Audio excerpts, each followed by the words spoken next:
এই লুকটা আমরা সবাই দেখেছি, এটা সোনাক্ষী সিনহার ওয়েডিং লুক।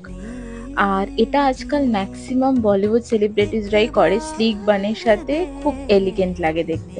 তাই আমিও ভাবলাম আমি এটা আমার স্টুডেন্টদের অ্যাজ আ ডেমনস্ট্রেশন দেখিয়ে দিই। এই লুকটা আমি আমার একটা স্টুডেন্টের ওপরেই ক্রিয়েট করেছি। প্রত্যেকটা ব্যাচেই আমি আমার একটা যে কোনো স্টুডেন্টের ওপর একটা লুক ক্রিয়েট করি।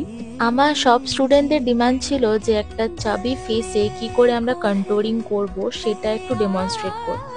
সো আমাদের ক্লাসের মধ্যে একমাত্র এনারই ফেসটা একটু চাবি ডাবি, সো আমি ওনার ওপরেই লুকটা তাই জন্য ক্রিয়েট করলাম। শুধু কিন্তু ওনার চাবি ফেসই নয়, ম্যাচিওর স্কিনও ছিল, তো একসাথে দুটো ডেমনস্ট্রেশনই দেখানো হয়ে গেছিল। আর আজকে ডেমনস্ট্রেশনে আমি সব ইন্ডিয়ান ব্র্যান্ডসের প্রোডাক্ট ইউজ করেছিলাম, যেগুলো আমার খুবই ফেভারিট। একটা হচ্ছে ফরএভার 52, আর একটা হচ্ছে রিকোর। আর এটা হচ্ছে আজকের ফাইনাল লুক। আমার লুকটা খুবই পছন্দ হয়েছে, মনের মতন হয়েছে বলতে গেলে। আর আমার স্টুডেন্টদের তো খুবই ভালো লেগেছে লুকটা। তোমরাও জানিয়ে তোমাদের ফুল লুকটা কেমন লাগলো আর কতটা মিল খাচ্ছে আসল লুকটার থেকে।